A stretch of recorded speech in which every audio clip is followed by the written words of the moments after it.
স্বাগত ডিবিসি সংবাদে, আপনাদের সাথে আছি সামিয়া জান্নাহ। এবার জানাবো খবরের বিস্তারিত। মধ্যরাতে উপদেষ্টার সঙ্গে বৈঠক করে ট্রেন ধর্মঘট তুলে নিলেন রেলওয়ের রানিং স্টাফরা। ফলে সারা দেশে শুরু হয় ট্রেন চলাচল। উপদেষ্টা মোহাম্মদ ফাজল কবিরের বেইলি রোডের বাসভবনে বৈঠক শেষে রাত 2:45 ব্রিফিংয়ে এ তথ্য নিশ্চিত করেছেন রেলওয়ে রানিং স্টাফ ও কর্মচারী শ্রমিক ইউনিয়নের সাধারণ সম্পাদক মুজিবুর রহমান। বৈঠকে ছিলেন বিএনপি চেয়ারপারসনের বিশেষ সহকারী শিমুল বিশ্বাস ও বৈষম্য বিরোধী ছাত্র আন্দোলনের আহ্বায়ক হাসনাত আব্দুল্লাহ। এ সময় ট্রেন যাত্রীদের দুর্ভোগের জন্য দুঃখ প্রকাশ করেন ইউনিয়নের নেতৃবৃন্দ।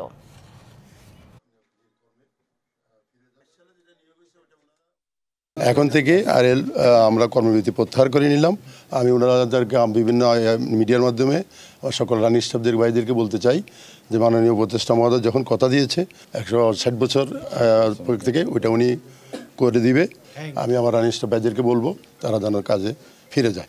শ্রমিক নেতৃবৃন্দ এবং ছাত্র নেতৃবৃন্দ আমাকে অনুরোধ জানিয়েছেন যে এইটা তুলে দেওয়ার জন্য। তো এইটা আমি তুলে দেওয়ার জন্য মাননীয় অর্থ উপদেষ্টার সঙ্গে করব। রেলের যারা ওনারা যে বিদ্যমান যে সুবিধা দিয়ে আছে সেগুলো সব বহাল থাকবে। সবশেষ পরিস্থিতি জানাতে চট্টগ্রাম থেকে যুক্ত হচ্ছেন আমাদের সহকর্মী মুজিবুল হক। মুজিব, সকাল থেকে আমরা দেখেছি ঢাকা থেকে ট্রেন ছেড়ে যাচ্ছে, যদিও শিডিউল বিপর্যয়ের কিছুটা অভিযোগ রয়েছে। চট্টগ্রামের কি পরিস্থিতি জানাবেন? সামিয়া, সকাল 6:30 থেকে চট্টগ্রাম স্টেশন থেকে 7টি ট্রেন ছেড়ে যাওয়ার কথা। তবে এখন পর্যন্ত মাত্র 2টি ট্রেন ছেড়ে গেছে, একটি ঢাকায়, অন্যটি পাহাড়িক এক্সপ্রেস সিলেটে। এখন পর্যন্ত অন্য যে সমস্ত ট্রেন আছে, বিশেষ করে কক্সবাজারগামী পর্যটক এক্সপ্রেস, জামালপুরগামী বিজয় এক্সপ্রেস এবং ঢাকাগামী সুবর্ণ এক্সপ্রেস, এই 3টি ট্রেনেরই শিডিউল বিপর্যয় হয়েছে। আমরা যতটুকু জানতে পেরেছি, যেমন জামালপুরের যাওয়ার যে বিজয় এক্সপ্রেস সেটি 9:15 ছেড়ে যাওয়ার কথা, 1 ঘন্টা কাছাকাছি সময় এখনও সেই ট্রেন প্ল্যাটফর্মে আসেনি। তবে স্বস্তির খবর হলো যাত্রীরা যে যেতে পারছেন, অনেকে বলছেন যে শিডিউল বিপর্যয় হলেও তারা যে তাদের গন্তব্যে যেতে পারছেন, সেটি একটি স্বস্তির খবর। কারণ এই যে কর্মবিরতির ফলে অনেকেই আছেন যারা বিকল্প উপায়ে সেটি যেতে পারবেন কিনা সেটি নিয়ে একটা সংশয় ছিল, তারা ট্রেন চলবে কিনা সেটি নিয়ে অনেকটা সংশয় ছিল, এবং অনেকে বিকল্প যে বাসের যে ব্যবস্থা, টিকিট কাটার যে ব্যবস্থা, সেটিও তারা অনেকে করে রেখেছিল। আমরা কয়েকজন যাত্রীর সাথে একটু কথা বলতে চাই। একটু বলবেন যে আপনারা এখন যেতে পারছেন শঙ্কা কাটিয়ে, কেমন লাগছে? হ্যাঁ, আসলে দীর্ঘ 26 ঘন্টা পর রেল চলতেছে, অবশ্যই স্বস্তির। আসলে আমরা কালকে যখন ধর্মঘট শুনছি, আমরা টিকিট কাটছে আসলে 19 তারিখ। তো আদৌ কি আজকে যেতে পারবো কি না সেটা নিয়ে একটু সংশয় ছিলাম, যেহেতু কালকে ট্রেন একেবারেই চলে নাই। দেন আমরা এর বিকল্প হিসেবে বাসের টিকিটও কাটছিলাম। স্বাভাবিকলি ওরা বাসের কাউন্টাররা দাম বেশি নিচ্ছে, তারপরেও আমরা কাটছি। দেন যখন 2:30টার দিক দিয়ে শুনছি আজকে ট্রেন চলবে, দেন আমরা আসলে স্বস্তি নিয়ে আসলে আসলাম। যদিও এখানে একটু শিডিউল বিপর্যয় হচ্ছে, তারপর আশাবাদী ট্রেনটা ছেড়ে দিবে, আসবে, আমরা গন্তব্যে পৌঁছাতে পারবো। আসলে ধন্যবাদ। সামিয়া, শুনছিলেন যে যাত্রীরা আছেন তারা বলছেন যে শিডিউল বিপর্যয় হলেও তারা যে তাদের গন্তব্যে যেতে পারছেন সেটি নিয়ে স্বস্তি জানাচ্ছেন। তবে আমরা স্টেশন ম্যানেজারের সাথে কথা বলেছি, তিনি বলছেন যে দুপুর 12:30 নাগাদ এই শিডিউল বিপর্যয়টা কাটতে পারে, কারণ আন্দোলনকারীদের অনেকেই ঢাকায় ছিলেন। তারা আন্দোলনকারীদের অনেকেই যেহেতু ট্রেনের চালক, গার্ড এবং সহকারী গার্ড সহ ট্রেন পরিচালনায় যারা যুক্ত আছেন তাদের বেশিরভাগই আন্দোলনকারী, ফলে তারা ট্রেন এসে ইঞ্জিন ম্যানেজ করা, চালানো, প্ল্যাটফর্মে আসা, এই একটা দীর্ঘ প্রক্রিয়া। সেটি দুপুর 12:30 থেকে 1টা পর্যন্ত সময় লাগতে পারে। তবে বিকেল নাগাদ যে সমস্ত ট্রেন চট্টগ্রাম স্টেশন থেকে ছেড়ে যাবে সেটির কোনোটিরই আসলে শিডিউল বিপর্যয় হবে না, সেটি আমাদেরকে স্টেশন মাস্টার জানিয়েছেন। তো সব মিলে এই ছিল আমার কাছে চট্টগ্রামের খবরাখবর। মুজিবুল, ধন্যবাদ।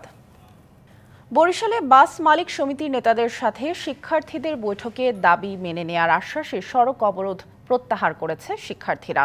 তবে নিরাপত্তার দাবিতে বিভাগের অভ্যন্তরীণ 16টি রুটে বাস চলাচল বন্ধ করে দিয়েছেন বাস মালিক ও শ্রমিকরা। যদিও স্বাভাবিক রয়েছে দূরপাল্লার বাস চলাচল। মঙ্গলবার সন্ধ্যায় বরিশাল ব্রজমোহন কলেজের শিক্ষার্থীর সঙ্গে বাস ভাড়া নিয়ে তর্কের পর শিক্ষার্থীদের সঙ্গে বাস শ্রমিকদের সংঘর্ষ হয়। এ সময় শিক্ষার্থীরা 2টি বাস ভাঙচুর করে। এই ঘটনার প্রতিবাদে এবং নিরাপত্তা নিশ্চিতের দাবি জানিয়ে বিভাগের সব রুটে বাস চলাচল বন্ধ ঘোষণা করে বাস মালিক সমিতি। এদিকে পটুয়াখালীতে অভ্যন্তরীণ ও দূরপাল্লার সব বাস চলাচলই বন্ধ।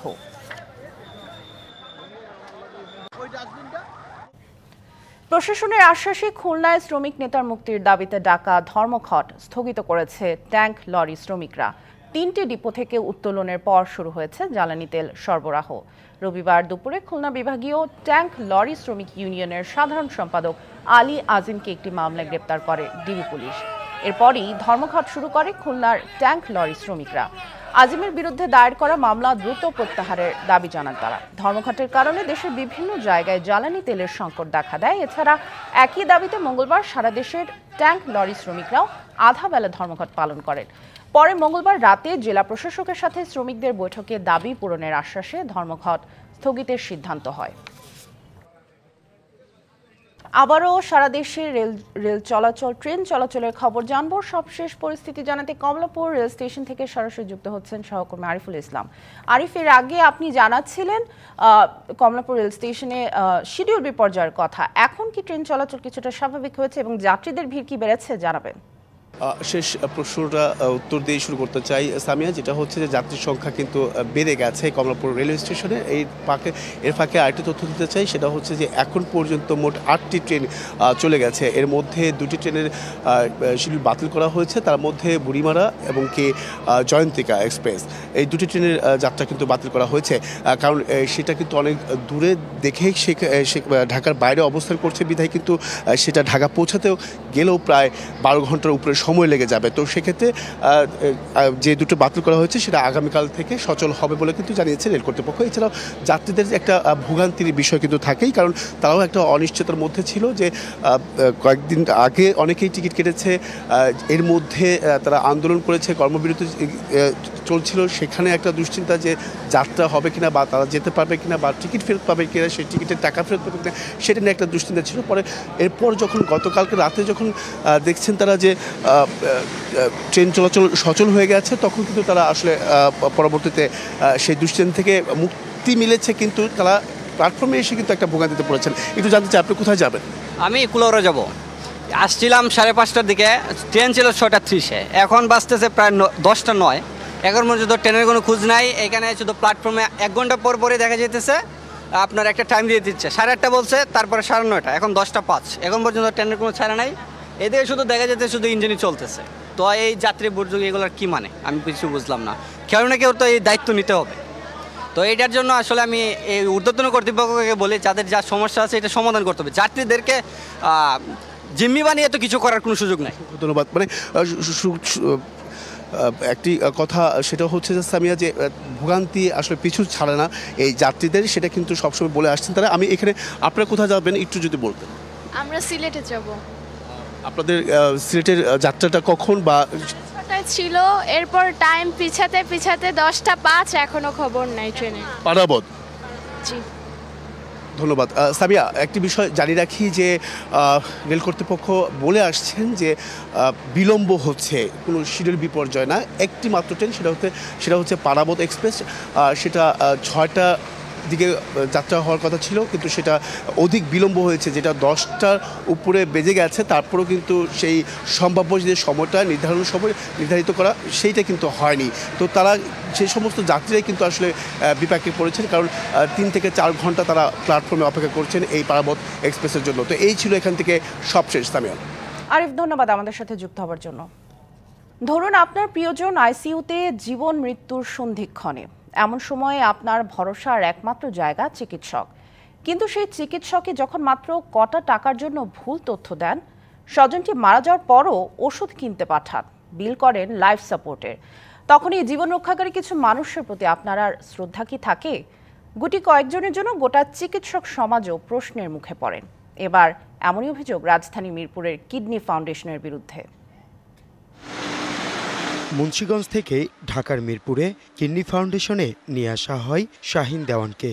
তবে ভুল চিকিৎসা হয়েছে বলে অভিযোগ স্বজনের। আমার বাবারে ওনারা ভুল চিকিৎসায় আমার বাবা স্ট্রোক করছে, স্ট্রোক করার পর আমার বাবারে মারিয়া ফেলাইছে, তারপরে এরা জোর জবরদস্ত লাইফ সাপোর্টে রাখছে। কিডনি ফাউন্ডেশনের প্রশাসনিক কর্মকর্তা মঙ্গলবার রাত 9:30টায় রোগীকে মৃত ঘোষণা করলে স্বজনেরা মরদেহ নিয়ে যেতে চান। তখন মৃত্যুর বিষয়টি অস্বীকার করেন প্রশাসনিক কর্মকর্তা। এ নিয়ে বাধে বিপত্তি। নিচে নেওয়ার পরে ঠিক আছে, অক্সিজেন ঠিক আছে, আর মারা যেতে পারে তখন। আমি কি মেডিকেল পার্সন, আমি কিভাবে ডিক্লেয়ার দেবো একটা রোগী? স্বজনদের দাবি, মৃত ঘোষণার পরও রাতের ওষুধের পরামর্শ দেন চিকিৎসক। আইসিইউতে বিল বাড়ানোর জন্যই এমন ফন্দি বলে অভিযোগ করা হয়। আর আমার বাবা মারা গেছে আরও আগেই, তখন আমার ডাক্তার বলতেছে যে আপনারা এই ওষুধগুলো নিয়ে আসেন, সারা রাত্রে এই ওষুধগুলো চলবে। এ নিয়ে কর্তব্যরত চিকিৎসক জানান, সময় মতো ডেথ সার্টিফিকেট না দেওয়াতেই গোলযোগ বেঁধেছে।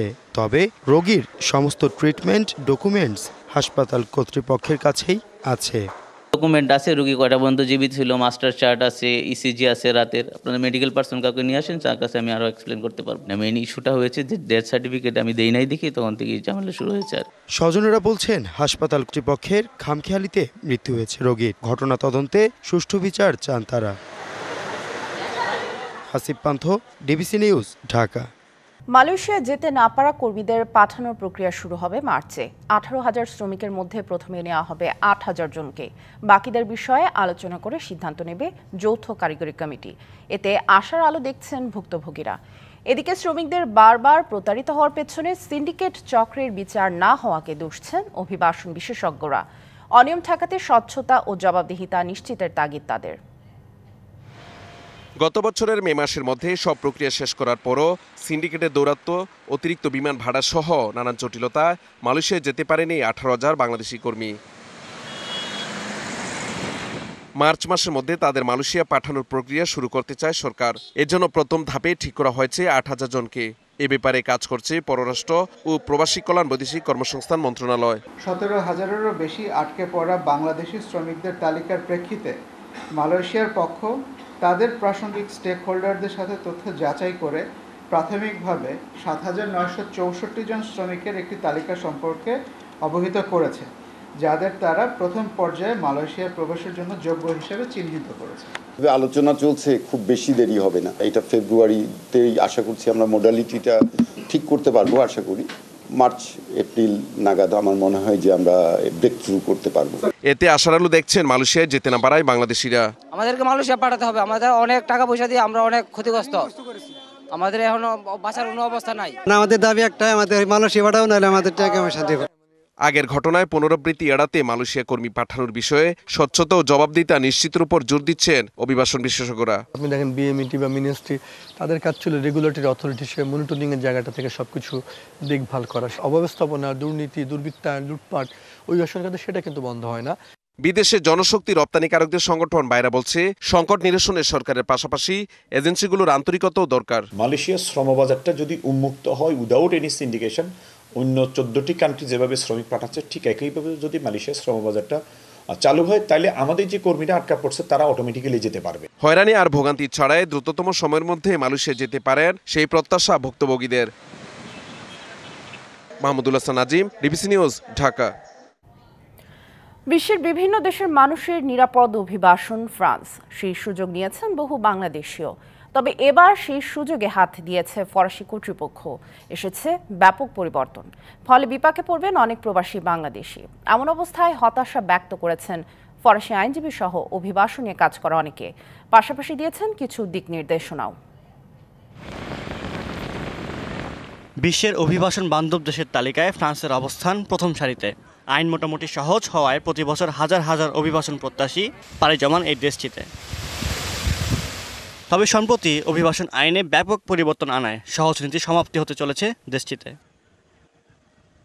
আগের আইন অনুযায়ী ফ্রান্সে প্রবেশের পর কারোর রাজনৈতিক আশ্রয়ের আবেদন প্রত্যাখ্যান হলেও সহজ কাজের মাধ্যমে নিয়মিত হওয়ার সুযোগ ছিল।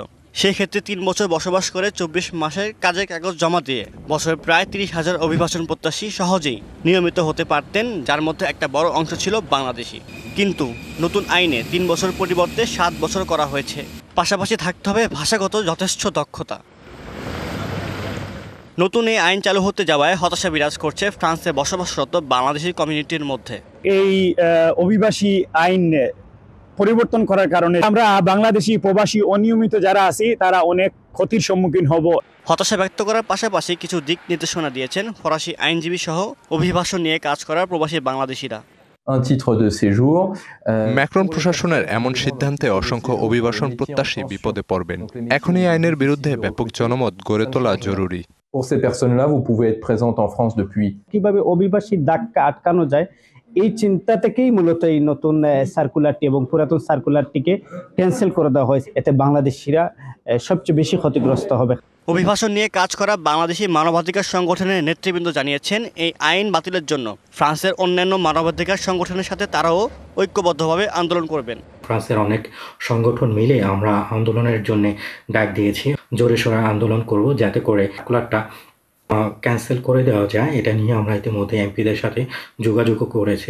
2012 সালে তৎকালীন প্রেসিডেন্ট নিকোলাস সার্কোজি প্রশাসনের স্বরাষ্ট্রমন্ত্রী ম্যানুয়েল ভালস যে আইন করেছিলেন, দীর্ঘ এক যুগ পর 2025 সালের 23শে জানুয়ারি ইমানুয়েল ম্যাক্রন প্রশাসনের স্বরাষ্ট্রমন্ত্রী ব্রুনো হটাইয়োর হাতে তার সমাপ্তি ঘটল।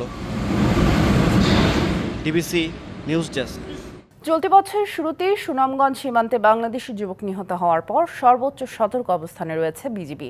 কড়া নিরাপত্তা নিশ্চিতে বৃদ্ধি করা হয়েছে জনবল, বাড়ানো হয়েছে গোয়েন্দা নজরদারি। এতে গত কয়েকদিনে সুনামগঞ্জ সীমান্ত দিয়ে অবৈধভাবে ভারতে প্রবেশের সময় বিজিবির হাতে আটকও হয়েছেন বেশ কয়েকজন।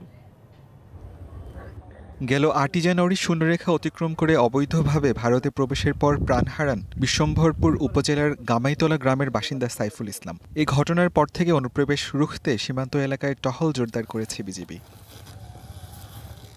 বাড়ানো হয়েছে গোয়েন্দা নজরদারি। কাউকে সীমান্তের কাঁটাতারের বেড়ার কাছে যেতে দিচ্ছে না সীমান্তরক্ষীরা। এদিকে সীমান্ত পরিস্থিতি নিয়ে আতঙ্কে বাসিন্দারা। এটা মাঝে মাঝে সুপারি দিয়ে চিনি আনে, এখন তো আর কোনোভাবে যাওয়া যায় না। বিজিবি খুব কড়া টহল করতেছে। আগে বিভিন্ন জায়গা থেকে ঘুরতে আইতো মানুষ, ছবি টিভি উড়াইতো, এই ঘুরতে ঘুরতে প্রায় তার কাটার বেড়ার কাছে যাইতো গা। এখন বিজিবির লোক অনেক কড়া টহল দিতেছে আর বর্ডারে আইতে পারে না। আমরা যারা বর্ডারে থাকি তাদের ভিতরে একটা ভয় ঢুকে গেছে যে এখন বর্ডারে আসতে আমরা একটু ভয় পাই যে এদিকে আসি না। সীমান্তে অনাকাঙ্ক্ষিত দুর্ঘটনা এড়াতে সবাইকে সচেতন থাকার আহ্বান জানিয়েছেন বিজিবি। সীমান্ত এলাকা অত্যন্ত দুর্গম হওয়া সত্ত্বেও নিয়মিতভাবে নজরদারি এবং টহল কার্যক্রম পরিচালনা করা হচ্ছে। নিয়মিত জনসচেতনমূলক কার্যক্রমের মাধ্যমে সীমান্ত এলাকাবাসীকে সচেতন করা হচ্ছে। কেবল অনুপ্রবেশ নয়, সীমান্তে নিরাপত্তা রক্ষা, চোরাচালান, নারী শিশু পাচার সহ বিভিন্ন অপতৎপরতা রোধেও কঠোর নজরদারি বাড়িয়েছে দেশের সীমান্তরক্ষী বাহিনী। TVC news desk. প্রতিষ্ঠার 9 বছরেও নিজস্ব ক্যাম্পাস নির্মাণ না হওয়া, শিক্ষক সংকট সহ নানা জটিলতায় জর্জরিত বিশ্বকবি রবীন্দ্রনাথ ঠাকুরের নামাঙ্কিত রবীন্দ্র বিশ্ববিদ্যালয় বাংলাদেশ। নিজস্ব ক্যাম্পাস না থাকায় স্থানীয় 2টি কলেজ ও একটি কমিউনিটি সেন্টারে চলছে একাডেমিক এবং প্রশাসনিক কার্যক্রম, যেখানে মিলছে না ক্যাফেটেরিয়া, আবাসন, যানবাহন ও লাইব্রেরি সুবিধাও। ফলে স্থায়ী ক্যাম্পাস নির্মাণের দাবিতে আন্দোলনে নেমেছেন শিক্ষার্থীরা। সিরাজগঞ্জের শাহজাদপুরে 2018 সালে কার্যক্রম শুরু করে রবীন্দ্র বিশ্ববিদ্যালয় বাংলাদেশ। তখন প্রতিষ্ঠানটির নামে বরাদ্দ দেওয়া হয় রবীন্দ্রনাথ ঠাকুরের জমিদারি রেখে যাওয়া 225 একর জমি। কিন্তু প্রতিষ্ঠান 9 বছরেও হয়নি স্থায়ী ক্যাম্পাস। শাহজাদপুর মহিলা college, Saifuddin Yahya degree college সহ ভাড়া করা 2টি বাড়িতে চলছে একাডেমিক ও প্রশাসনিক কার্যক্রম। বর্তমানে 5টি বিভাগে অধ্যয়নরত শিক্ষার্থীর সংখ্যা 1200-এরও বেশি। উচ্চশিক্ষা নিতে আসা শিক্ষার্থীদের জন্য নেই আবাসন, খেলাধুলার মাঠ, প্রয়োজনীয় সংখ্যক শ্রেণীকক্ষ ও লাইব্রেরি। ফলে পূর্ণাঙ্গ বিশ্ববিদ্যালয়ের সুবিধাবঞ্চিত হয়েই সমাপ্ত হচ্ছে শিক্ষাজীবন। আমাদের আবাসিক যে সমস্যা, সেটার জন্য খুব বেশি আমাদের সাফার করতে হচ্ছে। এখানে গবেষণা করা হবে, অনেক জিনিস নিয়ে রিসার্চ করা হবে, সেসব বিষয়গুলো আমরা কোনোভাবে সম্পূর্ণভাবে করতে পারছি না। আমাদের ক্লাসরুমের আবার সংকট থাকার কারণে আমরা রেগুলার ক্লাসও করতে পারতেছি না। স্থায়ী ক্যাম্পাস সহ বিভিন্ন দাবিতে সোচ্চার হয়েছেন শিক্ষার্থীরা। ক্যাম্পাস না থাকলে কোনো পাবলিক বিশ্ববিদ্যালয় হতে পারে না। আমরা আন্দোলন অব্যাহত রেখেছি। যদি আমাদের দাবি মেনে নেওয়া না হয়, এই আন্দোলন আরও বেগবান হবে। লং মার্চ টু সচিবালয় এর মতো কর্মসূচি আমরা সামনে নিতে যাচ্ছি। 100 একর জমিতে ক্যাম্পাস নির্মাণের জন্য 595 কোটি টাকার একটি প্রকল্প শিক্ষা মন্ত্রণালয়ের অনুমোদনের অপেক্ষায় বলে জানান উপাচার্য। ছাত্রদের দাবির সাথে আমাদের দাবির কোনো পার্থক্য নেই। আমরা স্থায়ী ক্যাম্পাস চাই এবং ছাত্র স্থায়ী ক্যাম্পাস চাই। এই সরকার, আমরা মনে করি তারা আমাদের দাবিটি বুঝবেন। ছাত্ররা যে রাস্তায় আছে, কষ্ট করছে, তাদের প্রতি দৃষ্টি দিন এবং আমাদের যৌক্তিক দাবি মেনে নিন এবং অর্থ বরাদ্দ করুন যাতে আমরা স্থায়ী ক্যাম্পাস শুরু করতে পারি। শিগগিরই প্রকল্প অনুমোদনের মধ্য দিয়ে শুরু হবে রবীন্দ্র বিশ্ববিদ্যালয়ের নিজস্ব ক্যাম্পাস নির্মাণ। ফিরবে শিক্ষার পরিবেশ, এমনটাই প্রত্যাশা শিক্ষার্থীদের। খালিদ হৃদয়, ডিবিসি নিউজ, সিরাজগঞ্জ।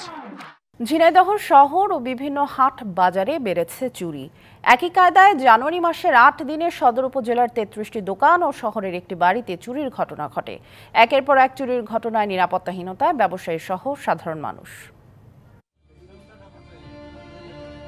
12 জানুয়ারি মধ্যরাত ঝিনাইদহ সদর উপজেলার হাটগোপালপুর বাজার। সিসি ক্যামেরার ফুটেজে দেখা যায় একটি ফার্মেসির দোকানের শাটারের এক পাশের তালা ভেঙে ভেতরে ঢোকে চোর। এ সময় নগদ 1,50,000 টাকা নিয়ে পালিয়ে যায়। ওই রাতেই হাটগোপালপুর বাজারের 18টি ও শহরের 4টি দোকানে চুরির ঘটনা ঘটে। একই কায়দায় 16 জানুয়ারির রাতে গোয়ালপাড়া বাজারে 10টি দোকান এবং তার পরদিন রাতে শহরের একটি দোকানে চুরির ঘটনা ঘটে। এছাড়া 19 জানুয়ারি দিনের বেলায় শহরের ব্যস্ততম সড়কের পাশের একটি বাসা থেকে লক্ষাধিক টাকা ও 6-7 ভরি স্বর্ণ নিয়ে যায় চক্রটি। একের পর এক চুরির ঘটনায় নিরাপত্তাহীনতায় স্থানীয়রা।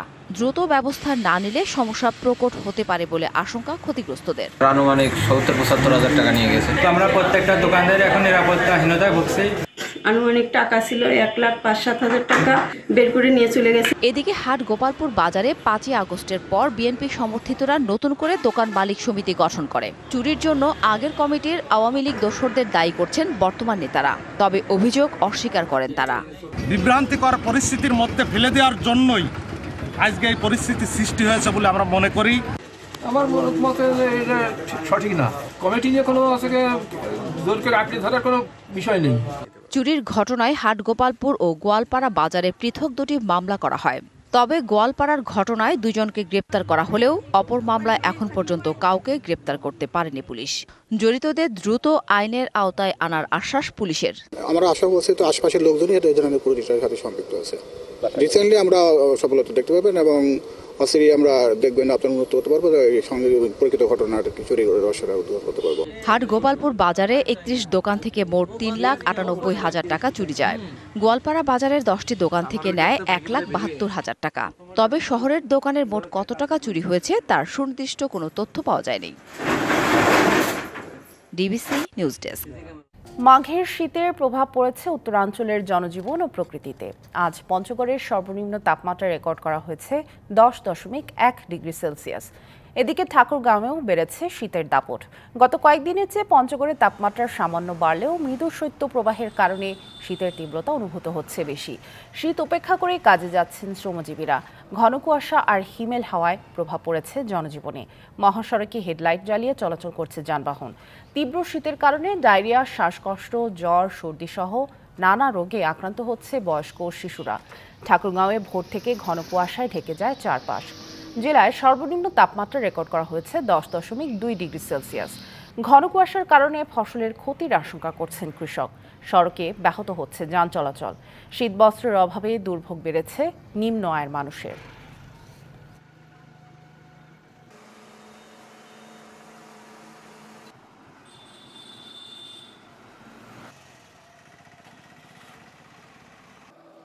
পৃথিবীর শেষ রাস্তা কোথায় তা জানার আগ্রহ অনেকের। নরওয়ের ফিনমার্ক প্রদেশে অবস্থিত E69 হাইওয়েকে বলা হয়ে থাকে পৃথিবীর শেষ রাস্তা, যেখানে কাউকে একা যাওয়ার অনুমতি দেওয়া হয় না। নরওয়ের উত্তরাঞ্চলের হোনিংসবার্গ থেকে শুরু হয়ে নর্থ ক্যাম্প পর্যন্ত বিস্তৃত রাস্তার দৈর্ঘ্য প্রায় 129 কিলোমিটার। ভৌগোলিকভাবে আর্কটিক মহাসাগরের কাছে অবস্থিত E69 হাইওয়ে, যা একে ইউরোপ ও উত্তর মেরুর মধ্যে একটি গুরুত্বপূর্ণ সংযোগ রুটে পরিণত করেছে। পৃথিবীর অন্যতম গভীরতম সমুদ্রতলীয় টানেলও এখানে। E69 এমন এক সড়ক যেখানে মানুষ প্রকৃতির অপার সৌন্দর্য উপভোগ করতে পারবেন, তবে বিপজ্জনকও। বরফাচ্ছন্ন আর্কটিক অঞ্চলের মধ্য দিয়ে যাওয়া এই রাস্তা প্রকৃতিপ্রেমী এবং দুঃসাহসিক ভ্রমণকারীদের জন্য এক বিশেষ আকর্ষণ। E69 হাইওয়ের কাছে আছে বিখ্যাত পর্যটন কেন্দ্র। উত্তর মেরুমুখী পাহাড়ি ঢাল এর সৌন্দর্য আরও বাড়িয়ে তোলে। তীব্র শীত, বরফ এবং তুষারপাতের কারণে রাস্তা প্রায় সময় বন্ধ হয়ে যায়। ঝোড়ো হাওয়া এবং ঘন কুয়াশা গাড়ি চালানোর জন্য চ্যালেঞ্জ তৈরি করে। তুষারপাতের সময় এখানে দুর্ঘটনার ঝুঁকিও বেশি। তাই পৃথিবীর শেষ রাস্তায় একা যাওয়া নিষিদ্ধ, শুধু একটি দলে সেখানে যাওয়ার অনুমতি মেলে। E69 হাইওয়ে তৈরির পরিকল্পনা শুরু হয় 1930 সাল নাগাদ। 1934 সালে হাইওয়ে তৈরির সিদ্ধান্ত চূড়ান্ত হয়। ধীরে ধীরে তা সম্প্রসারিত হয়। মৌসুমী শান্তা, ডিবিসি নিউজ ডেস্ক। সংবাদ এই ছিল এখনকার মতো। ডিবিসি নিউজের সংবাদগুলো পড়তে ভিজিট করুন dbcnews.tv আর ভিজিট করুন ডিবিসির ফেসবুক পেজ এবং ইউটিউব চ্যানেল। ডিবিসির সঙ্গেই থাকুন।